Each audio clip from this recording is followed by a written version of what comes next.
Hey, I want to jump in real quick. Somebody asked me the other day, what does the Corley Company do? Well, we do three things for nonprofits. One, we facilitate meetings. Yes, like board retreats where we discuss governance and strategy with all the members of the board.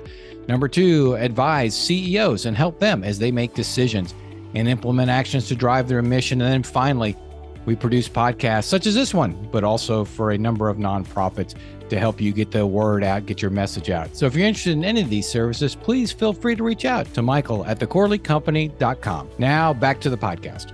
On this week's episode of the I-501c, the podcast for nonprofit board members.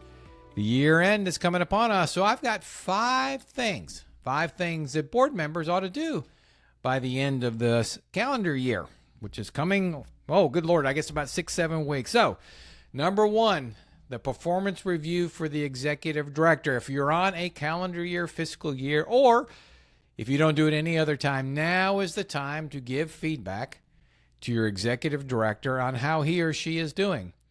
And the way to do this, of course, is to get input from all the board members. This should be a group effort that ought to, typically, you fill out a survey type thing and the strengths, weaknesses, what can they do better? What did they do well? That type of thing. And then the board chair and or governance chair, usually in unison, will deliver that performance review to your executive director.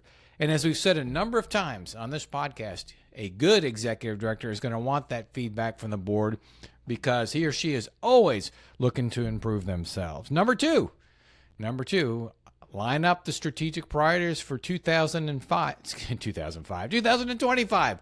What are the strategic priorities next year? What do you want the organization focusing on? Clearly, this should be a joint effort with the senior leadership team and the executive director, but the board does have some say, does have some strategic oversight. So what do you want the organization to focus on in 2025?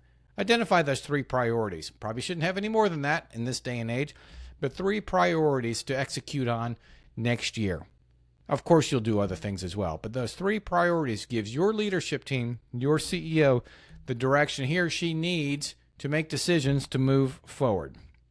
Number three, you got new board members coming on? A lot of organizations will start new board members around the beginning of the year. It's a natural thing, particularly if their fiscal is a calendar year.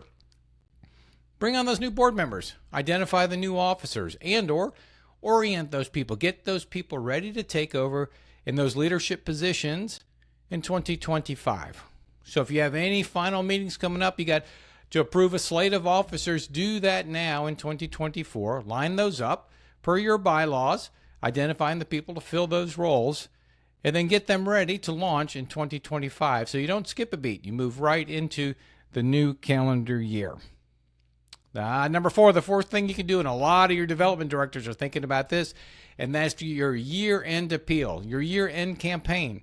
This is the opportune time to try to raise some additional money. People expect it.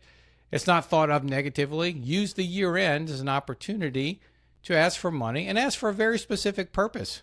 I know I get a number of year end appeals, and those that are written to me, if they're very specific, have a better chance of getting money from me, something that resonates with me. So I would encourage you, make sure you've got an effort to do a year end campaign and to ask for money that can fill a gap or address a program, a need that you have as you go into 2025.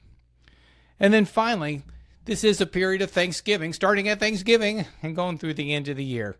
So as a board member, give some appreciation to your staff members, to the executive director, just to pause, thank them for the work they did in 2024. For those of us down here in Florida, 2024 has been a very interesting year, particularly in the last month with all the hurricanes. And that has put an inordinate amount of stress on your executive directors. And so to be able to pause and show thanksgiving and be grateful for the work they're doing to keep your organization together, to keep delivering the services they are to your beneficiaries, all your stakeholders, is something that should be noted. I know they will greatly appreciate it. So there you go. 5 things that a board member ought to do by the end of 2024. Performance review for your executive director. Identify strategic priorities for 2025. Get ready for new board members, new officers, if it's time to do that. Engage in a year-end campaign, your year-end appeal. And then finally, give thanks to those who are running your organization. So there you have it. I wish everybody a wonderful rest of the week, and I will 501 see you next week.